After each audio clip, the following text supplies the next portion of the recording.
that the sun shines down its power to all the world and makes the wind blow strong as it will.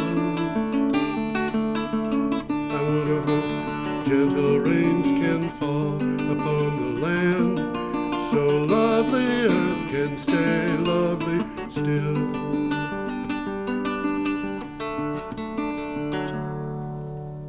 Hello, ladies and gentlemen. This is Energy Week with George Harvey and Tom Finnell. Tom Finnell. I am George Harvey, believe it or not. Not his evil twin this week. Okay. Every day I get up early in the morning. Today I was up at 4, and that's kind of normal for me. And I look at energy and global warming news. I spend about 3 or 4 hours doing that and put the news up for the day on a website, geoharvey.wordpress.com. And as I do that work, I keep track of the ones that I think are important, and Tom and I present them once a week in this show. We record it on Thursday morning, and we do the previous week. Wow! I wonder how that happened. No, I take a look at what George has told me in advance he's going to talk about. Yeah? And read about him and find out a little bit more information so that I can talk with him about him. Yeah?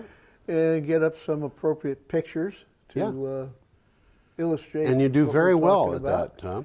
And I also manipulate the cameras that I'm going to Which is why you're on instead of me. Here. Okay, we could just kick off on that happy note. I think we can. Okie doke.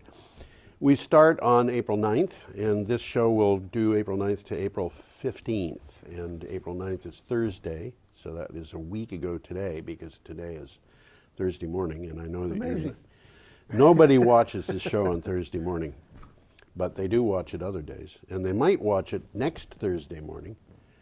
I'm not sure how you can say to somebody, you are now on next Thursday morning. Anyway, last Thursday, which is the 9th of April, we got this from CNews Renewables. Commercial and industrial, governmental and educational institutions signed over 23% of wind power purchase agreements last year for more than 1,770 megawatts of power. U.S. non-utility groups are increasingly buying wind power as a hedge against rising fuel costs. That's interesting. To reduce their environmental impact. They're buying it as a hedge. As a hedge. Because they know it's not going to go up in price. Yeah, and you know, this is one of the things that's interesting about it is that the price of oil is low. Yeah. The price of gas is low. Yeah. And they're buying wind power because they want a hedge against rising prices. That says it all. Yeah, okay. What have you got there on the screen? Well, I got what you just said. Oh, okay. Energy costs have fallen by more than half in 5 years. Yep. We were just talking about that. Yes, Yeah. that's right. Okay, so our next item is from PlanetSave. A team of Stanford researchers has developed an aluminum-ion battery that offers many significant advantages over traditional lithium-ion batteries. Traditional? Those things aren't all that old. I don't think they're old enough to be called traditional. I don't think so either. Currently used in most electric devices in today's electric and hybrid cars, it's lower cost, longer life, it is not a fire hazard, and it has environmental benefits. And this is exciting. It is that. It is that. I mean, this could be the breakthrough in batteries that we've all been looking for. Well, because they're effective. Yep. They're going to be more effective. Yep. They're cheap. Yep. These are cheap batteries. They won't burst into flame that lithium has been known to do. They will charge, from what I've read, in seconds. They can be recharged in seconds, in far, far, far less time. 17 fars than a lithium 17 battery. fars? Yeah. Okay. Is that That's an engineering unit. Okay. A far. All right. A typical lithium battery lasts for about 1,000 discharge cycles. Well, I guess, yeah. Okay. The aluminum will last for about 5,000. Actually, you know, what I read about these things was 7,500. Yeah, they said it will last for at least that amount, and they really don't know how long it will last because they've seen no degradation in them. And in a car, they are predicting that it will last longer than the car. Wow. Okay. And the final thing, well, the final two things, lithium is toxic. I never Yes. realized that. Must be disposed of with care. Yes. Aluminum is non-toxic and can be recycled repeatedly, as we found out with the tossed away beer cans on the street. Absolutely. Aluminum is one of the best things to recycle because It's so easy to do. It's so easy to do, and you get back quality aluminum. You get back quality aluminum, and it takes a lot of energy to produce aluminum. That it does. Yeah, That it so does. it takes far less. It's only like 5% or 7% or something. To recycle it. To recycle it so of the energy. That's a good thing too. It's a huge And the final deal. takeaway is aluminum is abundant and costs less than lithium. Yeah. So we got 5 or 6 ideas here that they're all working Right. on. Aluminum, by the way, there was a time when the French Emperor Louis Napoleon III he had 2 table services, forks and knives and things Silver and aluminum. that were and the aluminum, he had 2 of them made of aluminum. Uh-huh. And he was extremely proud of these. And at that time, which was before the Electricity, electrolytic process for getting aluminum had been developed, aluminum cost something like $275 an ounce. Then. At that time, when gold was like $25 an ounce. So, So it used to be not a noble metal, but it used to be extremely expensive. It was up there with gold, Very, silver, very platinum. expensive. They probably hadn't even found a And platinum. the amount of aluminum we've got in our environment is unbelievably large, but it's in a different form than the aluminum that you get when you have an aluminum ladder. There's almost no metallic aluminum in the environment. Yeah.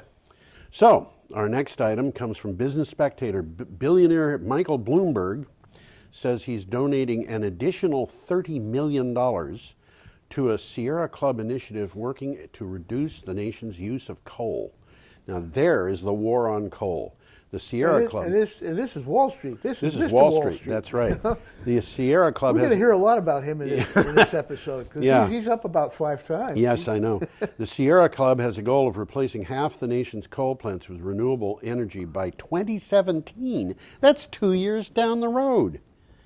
Half of them? Well, I don't think they're going to accomplish it, but they're moving in that direction. Well, I'm not sure And they're it's not not going to gonna- be tree huggers that close these plants. It's going to be economics. It's going to be economics because the economics of these plants, well, you know, the idea of the tree hugger, we really have to visit that because, and I've said this many times, the reason why you should not go fishing in any body of water in Vermont without checking with a Fish and Game Service in advance to find out how much mercury is in that water is because the water mercury's coming from coal. It's toxic, and you know you have places where they say don't eat fish from this water, or in some other places absolutely. eat that species but not Oh, yeah. this. And if you're a pregnant woman, you shouldn't have more than 1 meal a month out of this water or whatever. And that's because these people have been dumping their waste in our backyard. So Well, they've been getting away with it. they've been getting away with it, and they shouldn't be allowed to. Privatize the profits and socialize the costs. That's right. They're a bunch of socialists. Koch brothers, you know, they may not think of themselves that way, but we're allowed to think of them that way. Okay, we go ahead. We go ahead. You're Active on Friday, April 10th brought us this. North Sea's grid should be one of the building blocks of an energy union. Companies and campaigners have told the European Union and energy ministers momentum builds behind a project connecting the offshore wind farms in Ireland, Scotland, the UK, France, Belgium, the Netherlands, Germany, and Denmark, and Sweden, and Norway.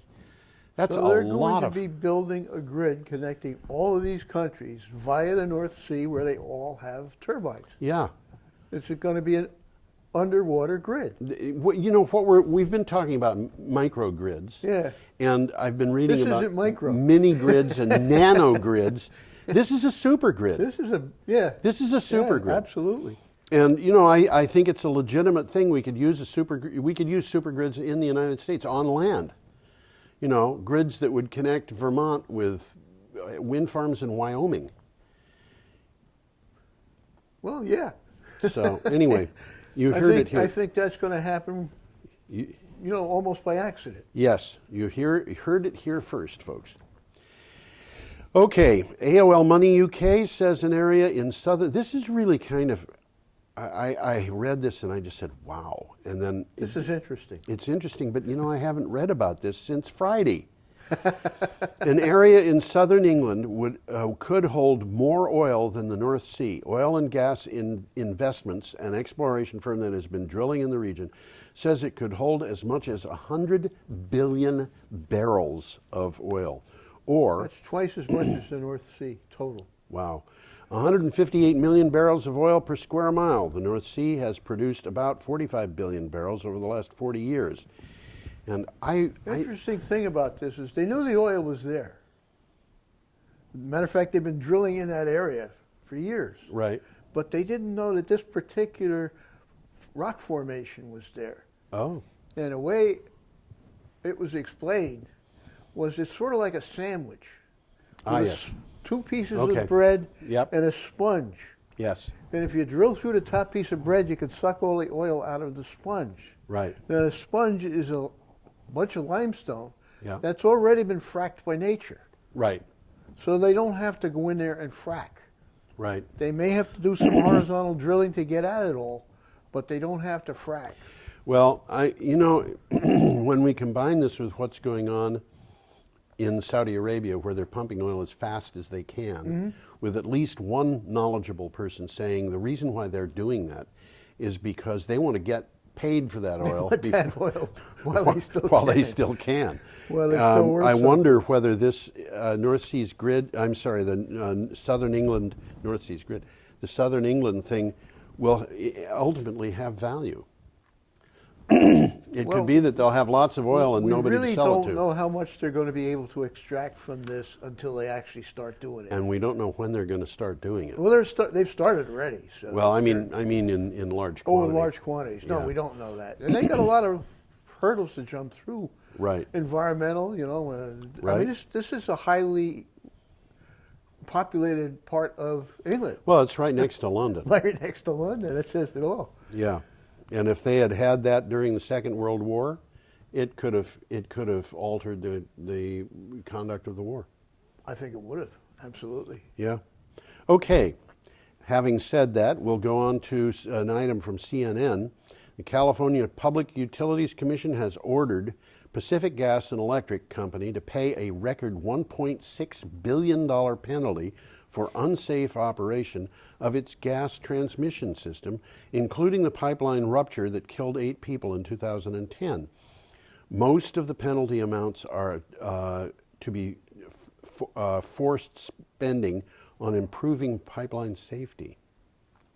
Yes.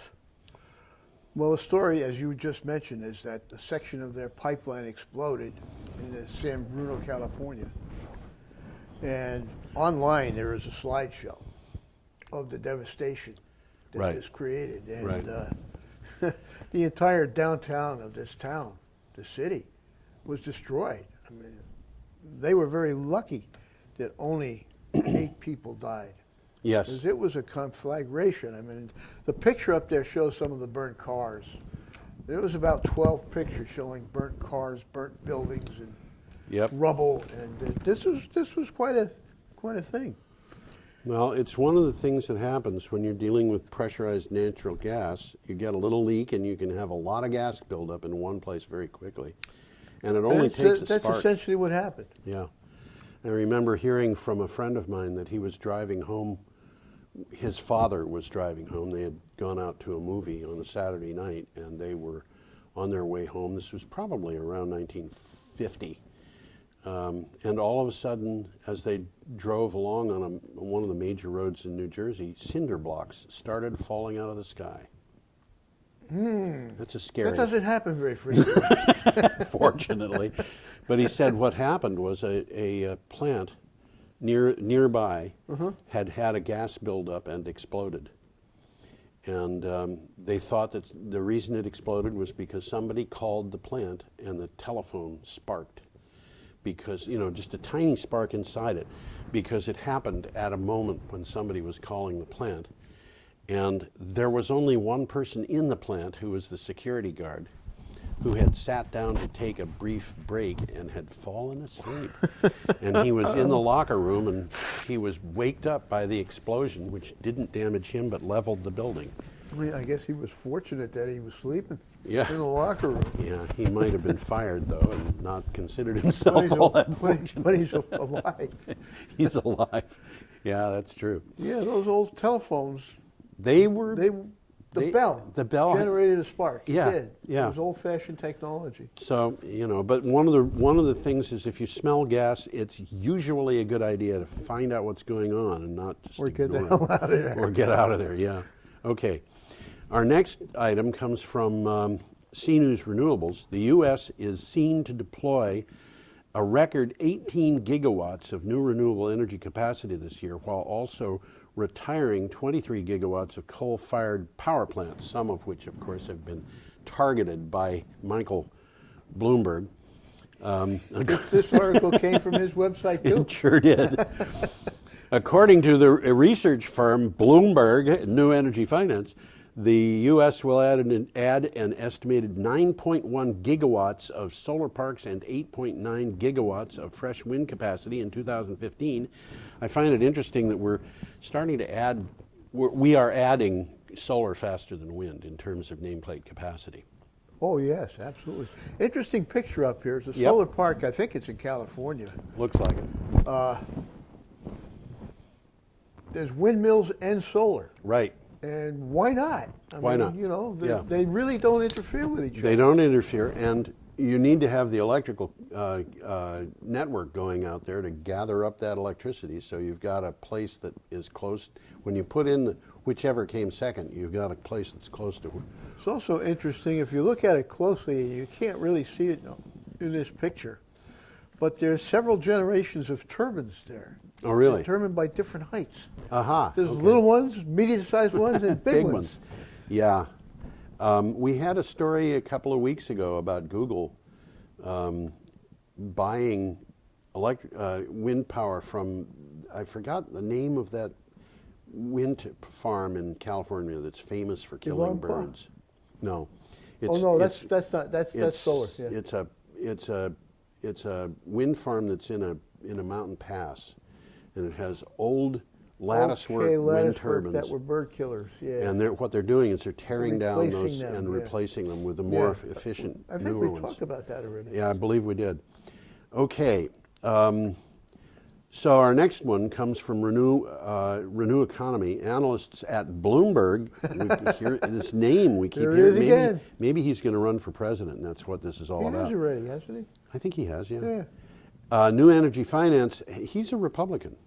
Yeah. Yeah. I think he's independent, but he leans Republican. Yeah.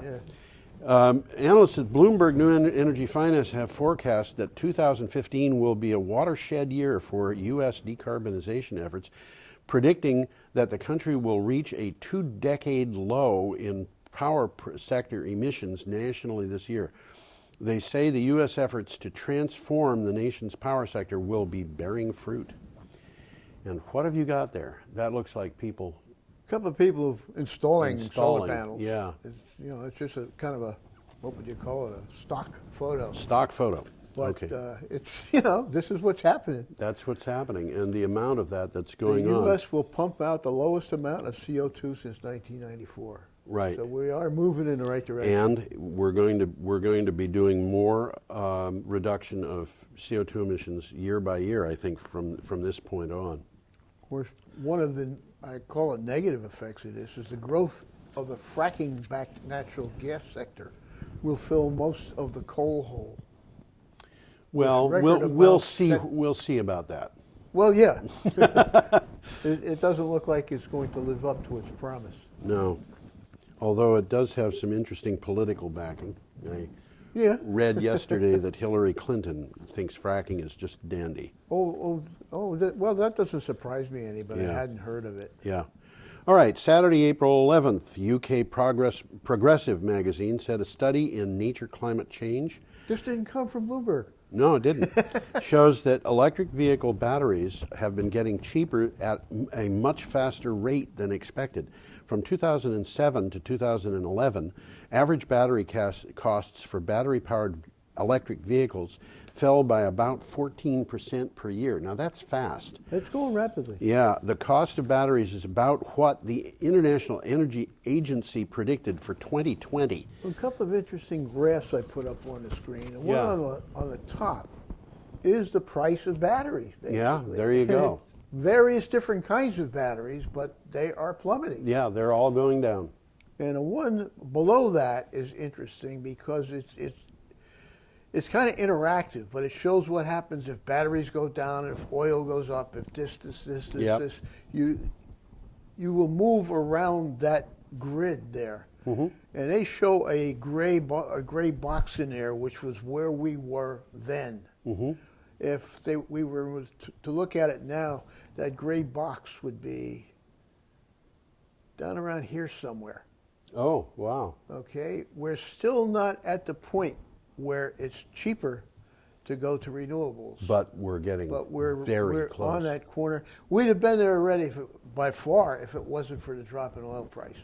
Well, what's happening here is that the price of batteries is going down, the price of solar is going down, also the price of oil is going down. Exactly, and they didn't anticipate that. Yeah, they didn't. But there are a lot of places in this world where the cost of batteries and solar has gone below the cost of oil. Oh yeah. And I don't know what the relationship is in Hawaii, for example, but there are a lot of places where it is much cheaper to have solar and batteries. Remember one thing, and that is when you're buying oil for generators on islands, for example, It's expensive. it's expensive. It has to be brought in by ship. Yep. And transporting things by ship is inexpensive compared to other types of transportation. But even so, Tokelau went to solar about 3 years ago, I think. It's a little island nation that's about halfway between New Zealand and Hawaii. Bunch of little islands. Yeah. And they saved an enormous amount of money by putting in solar and batteries 3 years ago. Mm-hmm. And according to this, the price of batteries has been going down by 14%. Was that what it was? 14.8%? Well, I got 14, but yeah. 14. Since that time. And what we're seeing is more and more island countries are saying, no, we're not going to buy oil anymore. We're going to get these batteries. We're going to put in solar. We're going to put in wind. Possibly we're going to put in hydropower or something else. If they've got it, yep. Yeah. A lot of these island countries are kind of flat. Kind of flat. I put together a talk on microgrids, and I used the main square of the biggest village in Tokelau as a picture in one of the grid locations. And you can see a couple of buildings from the main square. And of course, the buildings are 1 story tall. Now, there's kind of a side message here, Yes. and they're referencing to Tesla and Yes. his new factories. Yes. And they say that they'll be able to achieve another 30% in cost reduction. But This is just a guess. They're Oh, not okay. online yet. All right, But yeah. they're predicting the economics of scale and incremental improvements in the manufacturing well, process. the thing that I wonder is whether that's going to keep them ahead of the cost of aluminum-ion batteries or flow batteries, or we've got so many different ways of doing things. It's hard to imagine. I don't think they've even factored that in. I mean, some of these things are moving rather rapidly. Yeah, they are, and I think there are people in the world who are kind of scared of it. Okay. Tribune Review says, with a lesson of Hurricane Sandy in mind, New York aims to get ahead of on adapting to climate change by modernizing and integrating renewables into its power grid and making its infrastructure better able to withstand extreme weather. Its smart grid research is likely to influence the rest of the country. Well, the message here is that New York State got hit bad by Hurricane Sandy. Yeah, we got off light in Vermont compared to a lot of other New Jersey places. and New York got Yep. much worse than we did, but they've learned a lot, Yeah. and they're taking advantage of that, and they're putting in some innovations Right? that are being copied by other states. Now, one of them they talked about is the Advanced Grid Innovation Laboratory for Energy. It's a big mouthful. It And I is. don't even know what it is, but it sounds good. Yeah, it does, doesn't it? I'd like to That's work going to there. be in Albany. People could say, "Where do you work?" And I'd say, "You don't want to hear." Okay, Well, let me. go ahead. I made a couple of notes here because I'm not sure that everybody is that familiar with what a microgrid is Oh, and what a okay. smart grid is. Yeah. So I got a quick sentence about each of them. Oh, Just- good. just- Yeah, please say them. A microgrid is a self-contained power grid with its own power generator. Microgrids already exist all over the place. All over the You know, place. a lot of school campuses If have you think microgrids about and it, stuff like every that. ship at sea practically Is a microgrid. Yeah, I never thought of it that way. But they've got their own power generation right here in the retreat. Yeah, the retreat. They've got their own power generation. Typically, hospitals do that. Hospitals, so Yep. wind turbine, diesel, whatever. That source of power and its related things is connected to as a microgrid. Right. And microgrids can be connected to each other, Yep.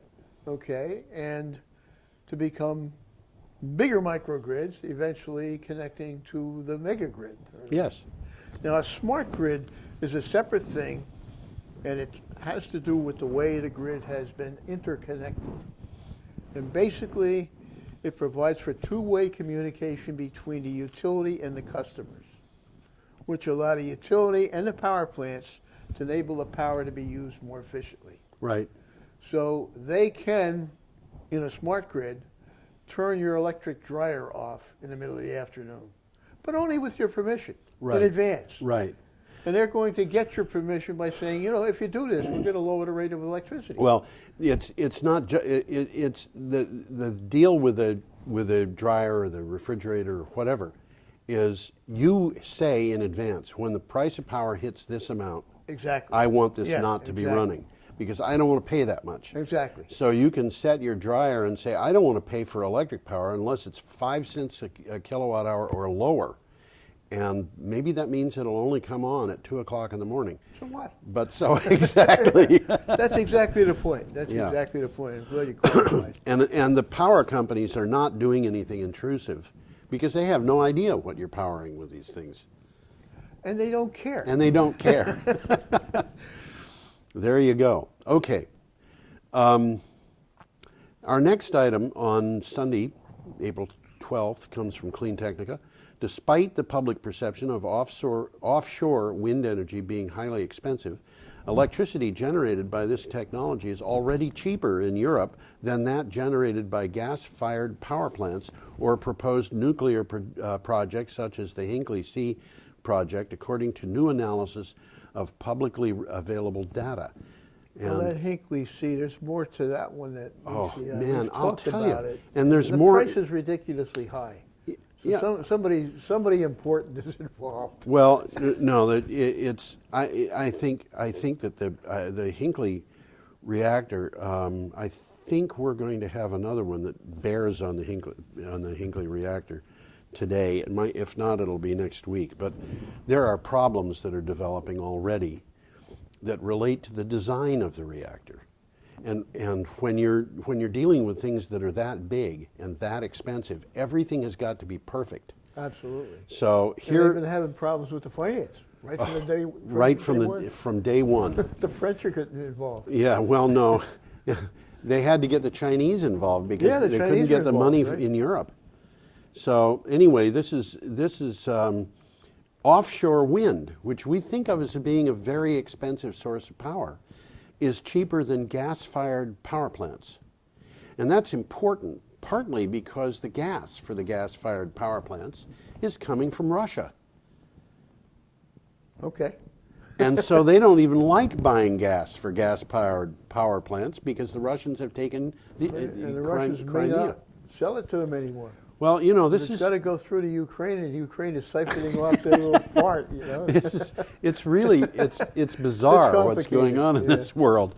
Maybe we should go on to the next thing. Also from Clean Technica, and this is an important item, public health burden associated with the coal industry and coal-fired plants has had some light shed on it by a study in the New England Journal of Medicine. It found that long-term improvements in air quality were strongly associated with better respiratory function among growing children. And this is big. Oh, absolutely. I mean, I think I've already said they want to privatize the profits and socialize the costs. And here they're just not even mentioning the cost, and they're being absorbed By children. Well, in this particular case, by children, but they're being absorbed by everybody. Yeah. This is a good sentence. It came from this article. The hidden costs of energy certainly do end up being paid for, just not by the coal industry.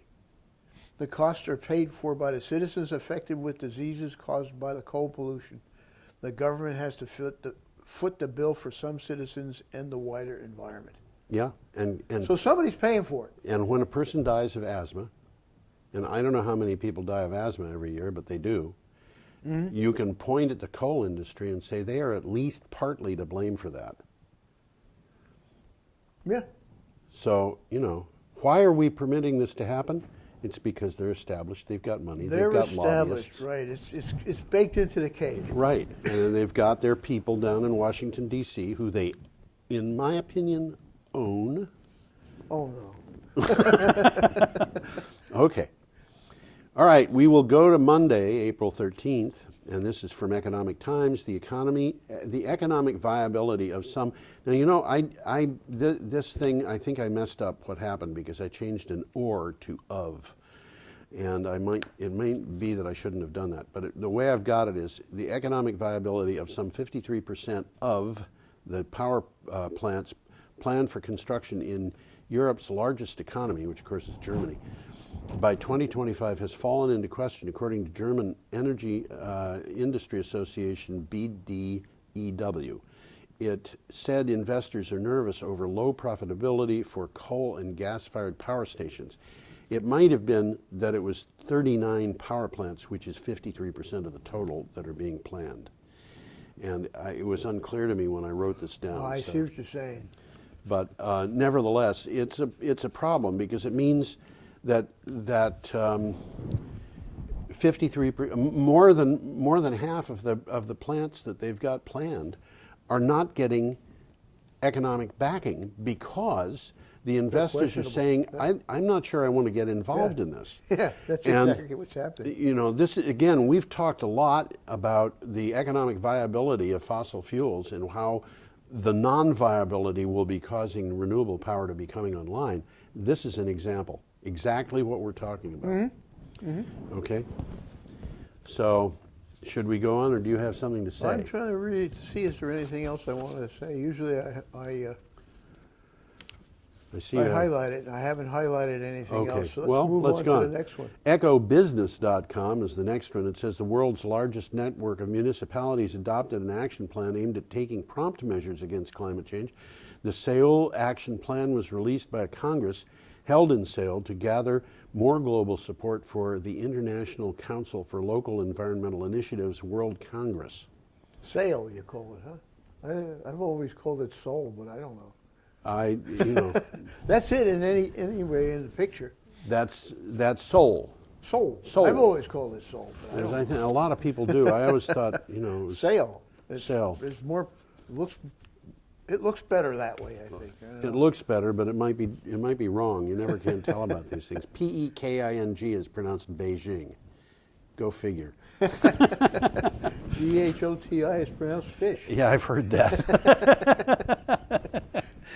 That's the English language. Interesting picture of Seoul, Seoul, whatever it is. Looks like a pretty town. Yeah. I wonder what that big thing is up on the hill. It's not a cell phone tower. Well, you never can tell. I'm sure there's cell phone towers on it, or cell phone transmitters on it, but there might be. It's some kind of a monument. Yep. Moving right along. Bloomberg is back. Here he is. Gunter Schleibner, in charge of keeping flows stable for 6,200 miles of transition lines in eastern Germany, must keep power from solar and wind in harmony, whether it's sunny or overcast, windy or still. He's proving that renewable energy from sun and wind can be just as reliable as from fossil fuels. This is a symbol of what's happening. I mean, this guy's a lot busier than he used to be. But he's balancing all of these things to keep the electricity flowing and the grid Right. stable, and he can do it. And not only that, but the grid in Germany, and this is especially true in eastern Germany, is not getting worse because of the wind and solar. It's getting better. Mm-hmm. So that kind of flies in the face of the idea that it's not reliable.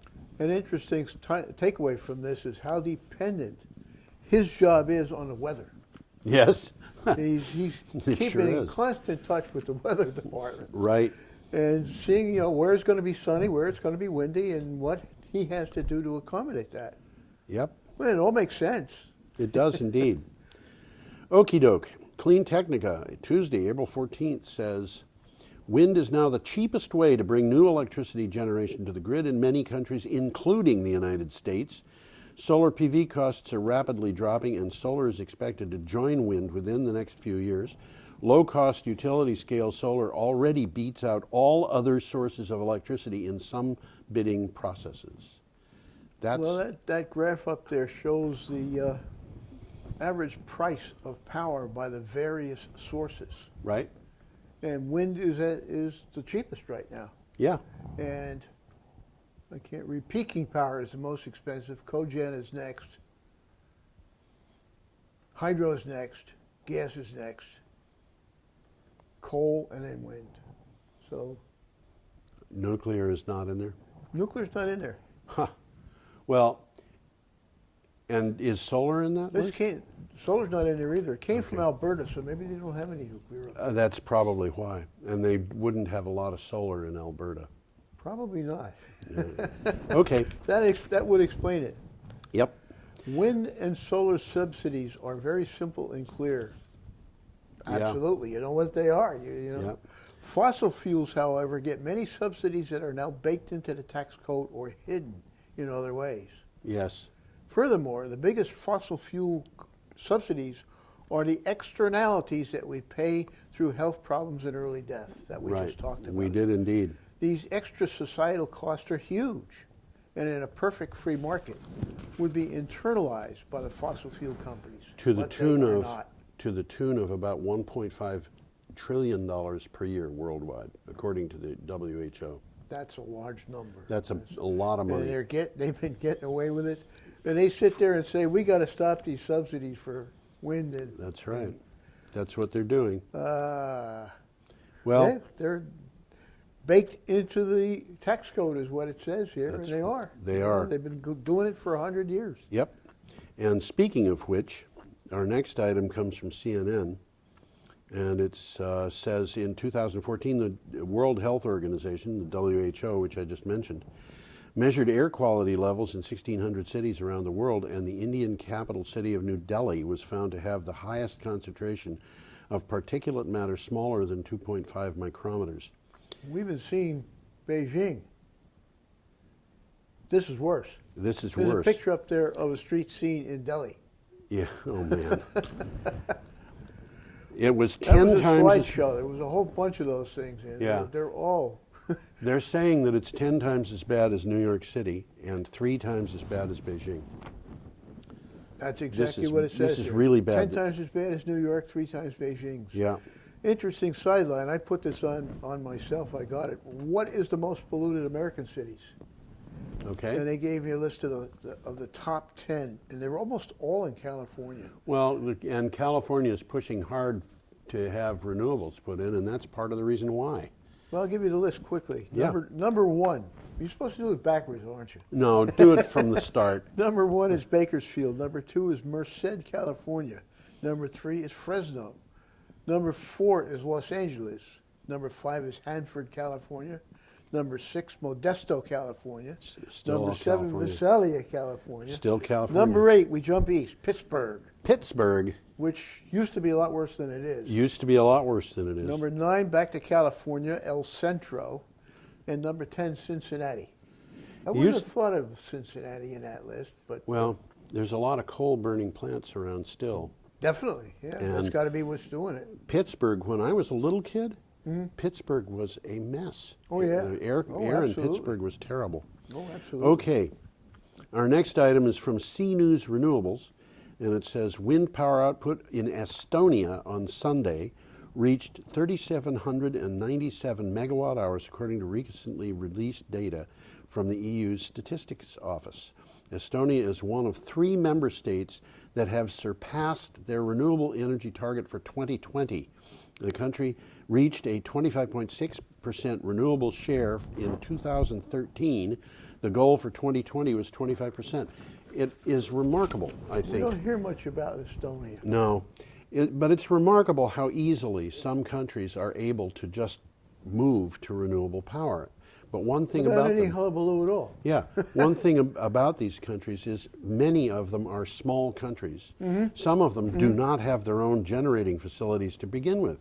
Now, Vermont is a perfectly good example of a small country that doesn't have its own generating facilities. So, I'm an advocate for an independent Vermont. You're a separatist, huh? I'm a separatist. Well, you know, not a serious separatist. If you happen to have a separatist organization and you're looking for funding, don't come to me. Well, I don't remember the exact amount, but it was something like for every $10 that we send to Washington, we get back $1. Oh, isn't that nice of them to send us And the some of the dollar? other states, every $1 they send, they get back 10 to 50. Ha. So Well, we're not very good at collecting money from Washington. we should do something about that. Okay, our next item is Wednesday, April 15th, which is yesterday for us who are recording this, but if you're watching this next Thursday, it's a week ago yesterday. Does that make sense? Of course it does. I'm still trying to wrap my head around what it is you said. but- Well, here we've got another item this from is- Bloomberg. Bloomberg's Yeah, back in the it came news. From Bloomberg. Analysis presented at Bloomberg New Energy Finance Annual Summit says the world is now adding capacity for renewable power faster than for coal, natural gas, and oil combined. This has been going on since 2013. So this is new capacity. This is new This capacity. new capacity That's right. that we're adding. Yep. That the investors are putting up. Yep, that's right. Okay. And in 2013, 143 gigawatts of renewable capacity was added compared to 141 So we gigawatts passed of fossil fossil fuels. fuels in Now, 2013. I think I want to point out to everybody that, you know, again, we have this thing called a capacity factor, and you have to, in order to know how much power you're going to get from these things, you have to multiply it by the The capacity factor. utilization. Yeah, The near utilization factor. and just the fact that these are fossil fuels versus renewables is not enough for us to know what that is, because, for example, a natural gas-fired power plant could have a capacity factor of 75%, so it's going Going almost all the time. almost all the time. A nuclear plant could have a capacity factor of 90%, 80% outside the United States, and Solar doesn't work at night. solar doesn't work at night, and its capacity factor might be 20% or 15%, but when you start dealing with natural gas, you might have a capacity factor of 5% for a peaking plant, because Oh yeah, it's peaking, only on yeah, when they, and when they really need it. a lot of these plants that are being put up are peaking plants. So, So go back here. We got a couple of interesting graphs here. yeah, We'll see on the graph on the left, it shows the power generation capacity additions that we just talked about. right, On the left is fossil fuel, which is going down, and on the right is clean energy. Which And is they're going broken up. up by the various types, so the different Right. colors mean something different. right, The one on the right is the investment needed to minimize climate change. This is a kind of a speculative thing, but the investment's been kind of flat lately, and it's predicting we're going to need more investment in clean energy to keep that climate change under control. Right. That's basically what that. Well, you know, there's things happening today, and we will talk about this next week. Dow Chemicals announced that it is going to be putting in a lot of effort on new chemicals, and they're saying that these new chemicals will prevent about 3 times as much carbon from going into the atmosphere as is used to make them. Well, that's encouraging. Which means that we may be talking about something like carbon negative plastics here, for example, where every time you buy a pound of plastic, you're taking you're only allowing a small amount of carbon to go into the atmosphere, but the plastic is taking a lot of carbon out of the atmosphere. You're manufacturing plastics from carbon. That's right. From carbon dioxide. And if you think We've about talked about that, too. it's not hard to conceptualize this. No. If you're making, you can make plastic, for example, out of lignin. And lignin is about 1/3 of the weight of dry wood. Is it really? Yeah. It's So a you form could be of coal, taking, right? no, well, No, lignite. lignite, yeah, I'm But confusing. lignin is a chemical that's made of, it's the wood fibers are about 1/3 lignin. Okay. Cellulose is in there, and lignin is Okay, there's a bunch of okay. other things. But if you It's a make component of wood. it's a component of wood, and if you divide the wood up so that the cellulose is going toward paper, and you've got lignin going to something else, and you take that lignin and you make it into plastic, because lignin turns out to be a thermal plastic all by itself. Oh, okay. You can make plastic, Mm-hmm. but the plastic ultimately comes from carbon dioxide that was in the atmosphere. Mm-hmm. So the fact that you're making plastic means that you're sequestering carbon. Mm-hmm. And the manufacturing process is such that it uses a good deal less carbon than you've taken out of the atmosphere to make the plastic. And so the end result is that you might wind up, with a pound of plastic, but it represents only a couple of ounces of carbon going into the atmosphere, and it represents a pound of carbon coming out of the atmosphere. And if that plastic, You're ahead of the game. yeah, and if the plastic is not recycled into something that goes back into the atmosphere, for example, if it's recycled into other plastic, or if it's made into something that is permanent, or if it's even sent to a landfill, it means sequestered carbon. It's sequestered, yep. Yeah. There's an interesting statistic in this article. Okay. It kind of staggered me. Solar, the newest major source of energy in the mix, makes up less than 1% of the electricity market today. Mm-hmm. I don't find that hard to believe. Mm-hmm. But it will be the world's biggest single source by 2050. And who says that? The International Energy Agency. Yeah, and the International Energy Agency is rather conservative about that.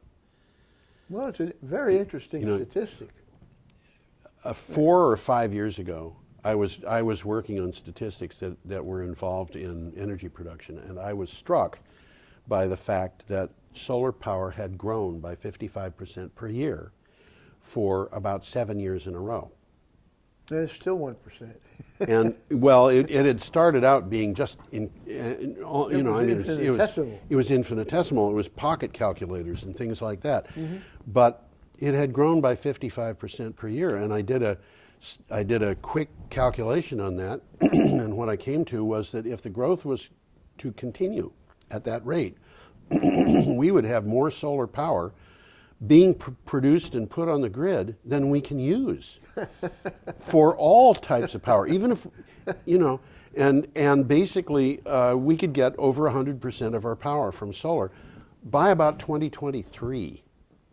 Because if we continued at that rate. Well, today I came across a new datum which said, and by the way, for the last 11 years, it's been growing at 55% per year. So it had maintained that rate of growth. And, and so I'm sitting here saying, okay, if it's growing at 55% per year, the thing that you had said about nearly 1%, the word that I've been seeing is that it is 1% of utility grade electricity is coming from solar. Mm-hmm. But it doesn't count anything below a megawatt. It doesn't count all the rooftops. It doesn't count any of the rooftop stuff. So it's kind of a flawed statistic. And 40% of the stuff out there is rooftop. It does not count solar thermal, which is offsetting electric use for heating water. And really, given the fact that it's been growing so fast, and there's so much of it not counted, I'd be very comfortable with the idea that 2% of the power that we're getting is either offset by solar or is solar. Yeah, you talk about solar thermal, and this is something nobody even talks about. But I know a lady has this box, a wooden box, installed on the side of her house, south-facing wall. Yep. I haven't painted black. seen the box, but it's like 4 foot by 8 foot. Yeah. It's sitting on the wall. It's got a little solar panel in there to run a fan. Yes. Okay, and she says she comes home from work and it's 80 degrees in the house. And the furnace hasn't come on all day. Now, this is something that was made locally. It's made out of wood. Somebody locally, I don't even know who it is making these things, is selling these things right in Brattleboro. That's interesting but believable. Absolutely believable. Well, the point is, more and more people are going to hear about this. Oh, yeah. People, Oh, yeah. I mean, Yeah. this woman just waxing eloquently about how much money she's saving on her power bill, Yes. her oil bill. Yes. It's very easy to believe. You get And it's into such a simple installation. get into a black car on a sunny afternoon, even in the winter, Yeah. and yeah. you know why that's the Right. case. Yeah. Actually, as I think about it, you could have a carport that has a little thing that you hook to your car, so the car is a solar collector. Yeah, you You'd could. keep your car Yeah. cooler. And it would okay. Moving right along. Okie dokie. All right. From Climate Central, we have this. Renewables, mainly including hydropower, solar, wind, reached 28% of the total electric power supply in Germany in 2014, 19% in the UK, 22% in China, 76% in Brazil, and in the United States, 13%. As investments in renewables increased more than 15% globally last year, BENF Chairman Michael Liebreich said on Tuesday. Now, We talked about BNEF or BENF. that's just Bloomberg. previously. Bloomberg. It is. It's Bloomberg, yes. It is Bloomberg. I knew we were going to talk about it. Yes, indeed. And I want to point out that investments increased 15%, but the prices are going down that much. This represents about a 30% increase in capacity. It does, doesn't it? Yeah, or more. I couldn't find a good picture. Of Michael Well, Liebreich. we already saw Bloomberg himself. So You could have got I Michael I Liebreich. found this cartoon, Oh, and in okay. case you can't read it, it's easily explainable. There's a meeting on Climate Summit, Yes. and the screen up there, the guy talking and all of that, is talking about energy independence, preserving rainforests, sustainability, green jobs, livable cities, renewables, clean water, air, healthy children, et cetera, et cetera, et cetera. Right. And here's this disgruntled guy standing up in the audience, and he says, "What if it's a big hoax and we create a better world for nothing?" Okay. There you go. There you go. Okay.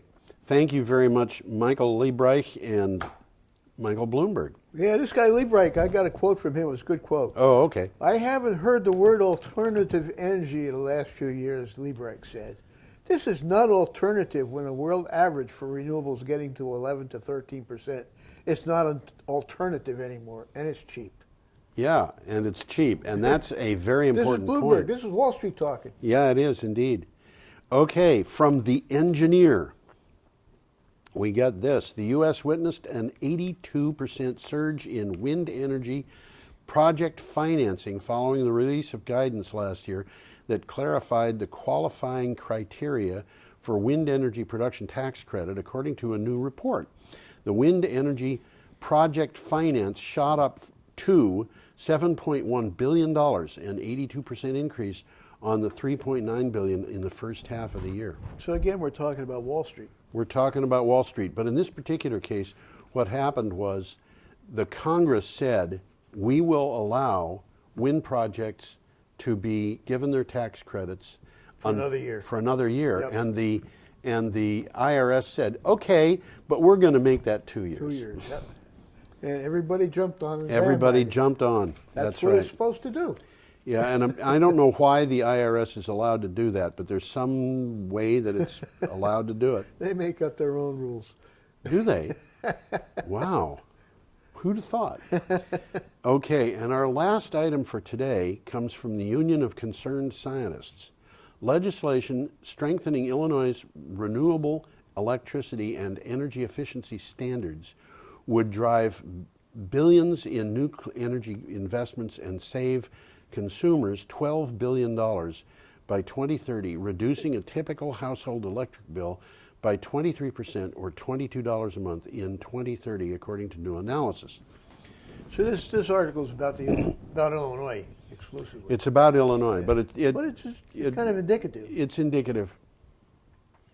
And what they're saying basically is renewable power is cheaper. Oh yeah. Well, what they say here, the last sentence of the article, because wind and solar power have no fuel costs, they're less risky than relying on imported fossil fuels that can experience dramatic price swings. Now we started off the program with that. Yeah. The idea that big Yeah. companies are investing in wind They're hedging. in order to hedge against rising fuel costs. We know that the fuel costs are not going to go to zero, but they would have to go to zero to compete with the fuel costs of wind or solar, because the costs for fuel for wind and solar are zero. And this, is like the Jeremy Rifkin, the economist, had talked about the collaborative commons, and you keep bringing this up in your own form of it. And he said, a lot of things are going to be no cost in 10 or 15 years that people charge for today. And one of the things that he expected was fuel and electricity, power. And another thing that he expected might be food.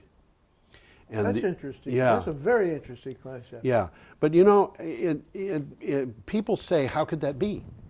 And the story that I like to tell about that is that back in the old days, when I worked with a computer for the first time in my life, I worked on a machine which was the second computer ever installed in a liberal arts college in the United States. And that machine, I bet it was huge. It was huge. There had been a faculty apartment, and then it became the room that the computer was in, or the facility that the computer was in. And that computer cost $1.5 million used. It had 16 kilobytes of RAM. 16 kilobytes of RAM. I got so much more than that in my phone, it's not even worth talking about. Most people don't realize it, but they've got more than that in their toaster. But the thing is, the memory in this thing was not random access memory like we have today. It was made of core. It was the little donuts made of iron, which, by the way, were stitched together by hand. Yeah. And that memory cost $1 a bit. Wow. So the 16 kilobytes that it had, which represented 128,000 bits, cost $128,000 for 16 kilobytes. Now, you can go into Staples. The last time I did it was, I don't know, a year ago or more. Plop down a $20 bill and walk out with 32 gigabytes of RAM on a thumb drive and have change. Have change. That's only 16, but that's... Yeah. Yeah. And I think it cost me $8. Yeah. and here you are at a point where the price of RAM has gone to practically nothing.